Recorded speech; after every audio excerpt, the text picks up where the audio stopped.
월성원전 지하수 3중 수소 검출이 큰 논란을 빚고 있는 상황에서 국내에서는 방사성 물질에 의한 지하수 오염에 대해 명확한 감시 체계와 대책이 없는 것으로 드러났습니다.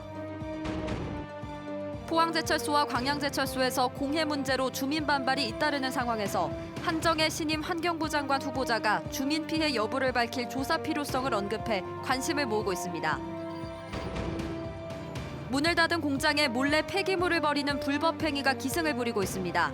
경주시가 원인 제공자를 끝까지 찾아내 구상권을 청구하기로 했습니다. 여러분 안녕하십니까? 포항 MBC 뉴스입니다. 월성원전 부지의 지하수에서 고농도의 삼중수소가 검출됐지만 한수원은 문제가 없다는 입장을 유지하고 있습니다. 그런데 해외에서는 이미 여러 차례 원전 부지의 지하수 오염 사고가 발생해 큰 문제로 인식돼 왔습니다.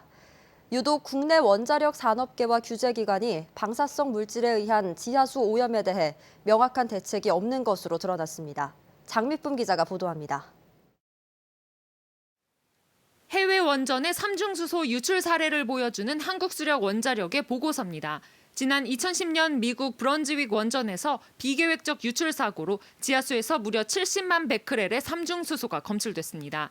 원전 3호기 터빈 갤러리에서 발견된 71만 3천 베크렐과 유사한 수치입니다. 1979년 이후 미국 43개 원전에서 비계획적 삼중수소 유출이 확인됐습니다. 캐나다 피커링 원전에서는 감속제룸과 수지 저장 탱크, 원자로 건물 바닥 등에서 7차례 누설이 확인돼 일부 시설은 폐쇄했습니다. 다른 나라도 원전 자체의 누설에 의해서 그렇게 됐다고 리포트가 됐는데 우리나라는 빗물이라는 거는 말이 안 되는 거잖아요. 원자력 발전소든 뭐든 100% 안 셀 수가 없는 거거든. 다 세요. 원전 부지 내 지하수 오염이 외국에서도 빈번하게 발생한 만큼 국내 원전에서도 충분히 일어날 수 있다는 겁니다. 하지만 국내 원전의 지하수 감시 실태는 허술하기 짝이 없었습니다. 한수원은 월성원전 가동 이후 30년이 지난 2013년 이후 원전 부지 내 지하수 감시를 시작했습니다.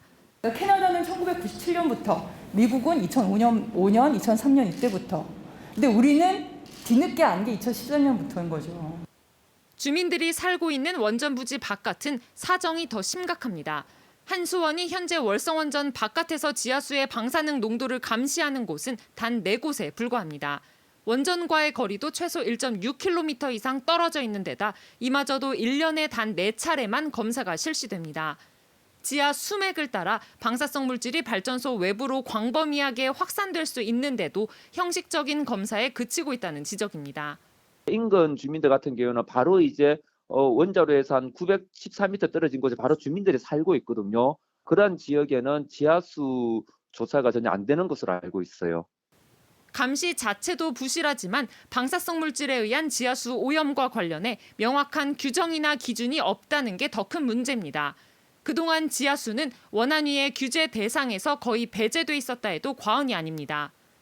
지하수 누출 기준에 대해 원안위는 기본적으로 지하수보다는 방출구 등을 통해 배출된 것들, 시설과 구조물 중심으로 판단한다고 밝혔습니다. 원전 부지 안과 밖의 지하수 감시를 강화하는 것뿐만 아니라 지하수 내 방사능 농도가 증가하는 원인이 무엇인지도 제대로 밝혀야 한다는 지적입니다. MBC 뉴스 장미쁨입니다.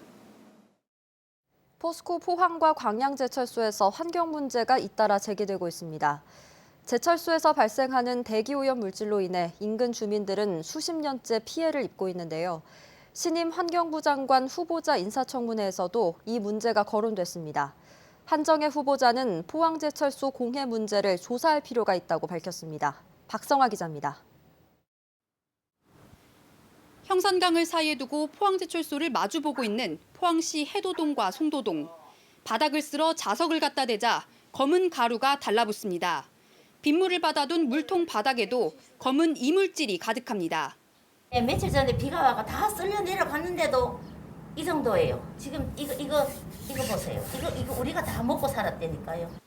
포항시가 지난 2019년 의뢰한 성분 분석 결과 포항제철소 1제강 공장에서 발생하는 분진과 유사한 성분으로 드러나면서 대기환경보전법 위반 혐의로 포항제철소에 대한 수사가 1년 넘게 진행되고 있습니다. 광양제철소 인근 주민들도 비슷한 공해 피해를 호소하고 있습니다. 광양제철소와 바다를 사이에 둔 여수시 묘도 주민들이 날아온 분진을 모아 성분 분석을 의뢰한 결과 수은과 납, 니켈 등 인체에 유해한 중금속이 다수 검출됐고 일부 시료에서는 아연과 카드뮴, 니켈이 기준치를 초과했습니다. 묘도동만 녹기 나오는 거는 여기는 묘도동은 뭐가 문제가 있는 거죠. 포항 지역 시민단체는 제철소 대기오염 물질로 인해 주민들이 각종 질환에 시달리고 있다며 전면적인 조사가 필요하다고 목소리를 높이고 있습니다. 주민건강 환경평가를 실시하라! 환경부 장관 후보자 인사청문회에서도 포스코 환경 공해 문제가 주요 쟁점으로 거론됐습니다. 에 따르면 포항시는 전국 대비 암 사망률이 1.37배로 전국에서 가장 높고 포항 산단의 인근 지역 주민들도 암 발생률이 평균보다 1.72배 높습니다. 이 포스코에 대해 환경부의 특단의 조치 해야 된다고 보는데 어떻게 봅니까? 한정혜 후보자는 포항산단 인근 지역에서 암 발생률 등 다른 지역을 넘어서는 수치가 나오고 있다면 분명히 원인 물질이 있는 것이라며 조사할 필요가 있다고 답했습니다. 타 지역 대비했을 때 어느 정도의 수치를 넘어서는 정도로 이상이 있다라고 하면 그것은 분명히 무언가의 원인 물질이 있다고 보기 때문에요. 포항제철소 노동자의 집단 직업성 암 발병 논란도 도마에 올랐습니다.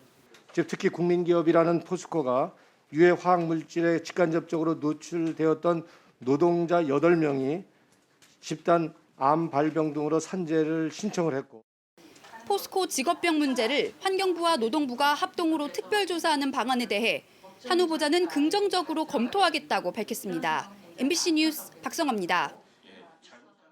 주민들의 환경민원 증가로 폐기물 처리장 신설이 어려워지면서 문을 닫은 공장에 몰래 폐기물을 버리는 불법 행위가 기승을 부리고 있습니다. 경주시는 감시망을 동원해 폐기물 투기를 차단하는 한편 원인 제공자에게 구상권을 청구하기로 했습니다. 김기영 기자가 보도합니다. 경주시 강동면 들녘 문을 닫은 공장에 폐기물이 수북이 쌓여 있습니다. 공장 대문에는 검찰과 보증보험사, 경주시로부터 받은 독촉장이 꽂혀 있어 자진 처리할 의지가 없어 보입니다. 경주시는 폐기물 6,000톤을 대신 처리하고 투기꾼에게 10여 원의 구상권을 청구할 방침입니다. 외동업과 양남면에서도 2만 톤을 적발하고 비용 23억 원을 받아내기 위해 가압류 신청 등 행정 대집행에 나섰습니다. 또 폐기물 불법 투기 전담 감시원을 채용, 폐공장 100여 곳을 2, 3일 간격으로 방문해 불법 투기 2건을 사전에 차단했습니다. 임대료에 혹해 공장을 빌려줄 경우 공장주도 법적 분쟁에 휘말릴 소지가 있어 주의가 요구됩니다. 문제점이 있을 시에는 그 임대인도 상당한 책임이 돌아갈 수 있기 때문에 상당한 주의와 관심이 필요하다고 생각합니다. 지난해 2월 포항시와 경계인 경주시 강동면 폐공장에서도 쌓아둔 폐기물 더미에서 불이 나 진화에 6일이나 걸렸습니다. 수년째 폐기물 투기를 추적하고 있는 민간 활동가는 처리 비용 수십억 원을 벌기 위해 고의로 불을 지르는 경우가 많다고 말합니다. 옛날에는 타이머를 설치해서 신나통에 넣고 해가 그 폭발이 일어나면은 타이머가 이제 점검물이 되니까 그렇게 안 하고 쓰레기 더미에 비계 파이프나 이런 거를 찔러 넣어갖고 그 안으로 신나를 넣고 난 뒤에 불을 붙이고.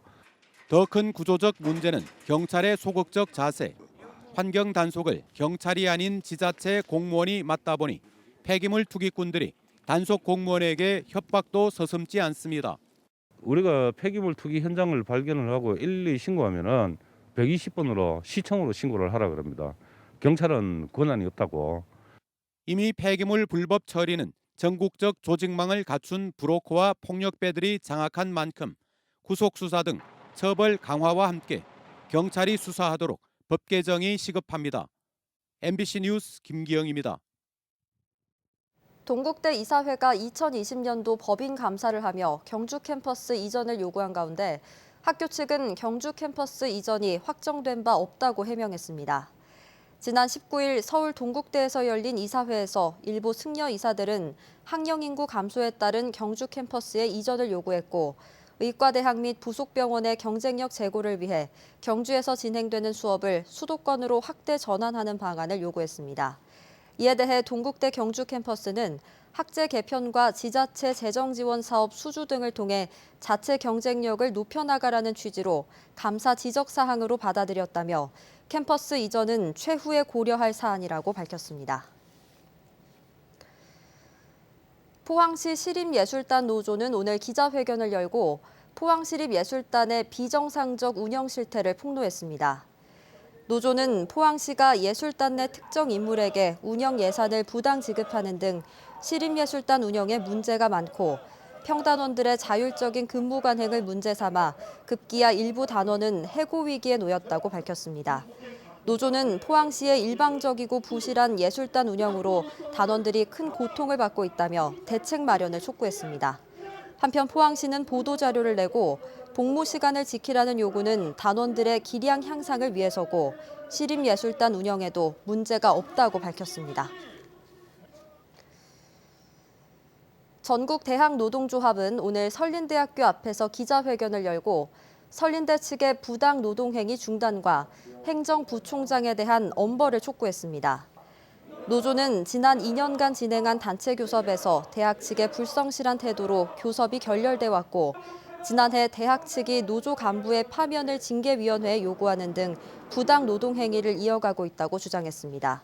또 배임 및 횡령 혐의로 지난달 재판에 넘겨진 행정부총장에 대해서 대학 측은 징계하지 않고 있다며 책임 있는 조치를 요구했습니다. 경북 동해안에 내려진 건조특보는 오늘 오후 4시에 모두 해제됐습니다. 밤사이 적은 양의 비가 내린 뒤 내일 밤 또 비 소식이 있는데요. 일요일까지 10에서 30mm의 제법 많은 비가 내리겠습니다. 조주경 기상캐스터입니다. 일주일 가까이 내려져 있었던 건조특보는 오늘 오후 4시에 해제됐습니다. 오늘 밤 사이에는 비가 내리겠지만 1mm 내외로 적겠습니다. 하지만 내일 밤부터는 또다시 비 소식이 있는데요. 동풍의 영향으로 10에서 30mm의 비가 내리겠고요. 이번 비는 일요일까지 길게 이어지겠습니다. 오늘은 언제 한파가 찾아왔냐는 듯 포근한 날씨를 보였습니다. 내일도 기온은 종일 영상권으로 평년 기온을 크게 웃도는 날씨가 이어지겠습니다. 이어서 자세한 지역별 날씨 보시면 내일 경북 동해안에는 아침까지 비가 내리는 곳이 있겠습니다. 아침 기온은 3도에서 6도로 오늘보다 3도에서 7도가량 높게 시작하겠고요. 한낮에는 11도에서 12도로 오늘과 비슷한 기온 보이겠습니다. 울릉도와 독도의 하늘도 종일 흐리겠습니다. 아침 기온 울릉도 7도, 독도 9도로 시작하겠고요. 한낮에는 울릉도와 독도 9도에서 10도로 예상됩니다. 동해바다의 물결은 0.5에서 최고 2.5m로 일겠습니다. 당분간 추위 걱정은 덜으셔도 되겠습니다. 다만 비 소식이 잦은데요. 일단 내일 밤부터 다시 비가 내리기 시작해 일요일까지 길게 이어지겠습니다. 날씨였습니다. 울진군은 모든 국민에게 10만 원씩 지급하는 2차 재난기본소득 지원안이 의회에서 통과돼 오는 25일부터 다음 달 19일까지 신청을 받는다고 밝혔습니다. 지급 대상은 지난해 12월 31일 기준 울진군에 주민등록을 둔 모든 국민이며 울진 사랑카드에 10만 원씩 충전하는 방식으로 지급합니다. 울진군은 지난해 6월에도 재난기본소득 지급 조례를 제정해 1차로 46억 9,100만 원을 지급했습니다. 정의당은 어제 브리핑에서 포항 MBC의 월성원전 3중 수소 검출과 관련한 김윤 국민의당 서울시당 위원장의 발언에 대해 명백한 차별과 비하라고 지적했습니다. 정의당 장태수 대변인은 해당 보도에 대해 어디 지방방송에서 얘기한 것 가지고 이렇게 논란이 되냐고 말한 김윤 위원장의 발언은 지방 비하 발언이라고 비판했습니다. 장 대변인은 또 김윤 위원장의 지방차별, 지역민 무시가 국민의당의 입장인지 묻지 않을 수 없다며 서울시장 후보로 나서는 안철수 국민의당 대표도 지역 비하에 대해 같은 생각이냐고 덧붙였습니다. 어제 오후 6시 40분쯤 경주시 안강읍의 한 아파트 단지에 주차된 1톤 화물차에서 불이 나 30분 만에 꺼졌습니다. 이 불로 다행히 다친 사람은 없었지만 주변 차량 2대와 아파트 외벽 일부가 타면서 840만 원의 재산 피해가 발생했습니다. 소방당국은 아파트 CCTV 등을 토대로 정확한 화재 원인을 조사하고 있습니다. 영덕군이 지역 상품권을 편리하게 사용할 수 있도록 가맹점 모집에 나선 결과 50여 곳을 모집해 전체 가맹점이 200여 곳으로 늘었습니다. 또 다음 달까지 9개 읍면을 돌며 영덕 사랑카드 결제 가능 여부와 가맹점 지도 점검 활동에 나서기로 했습니다.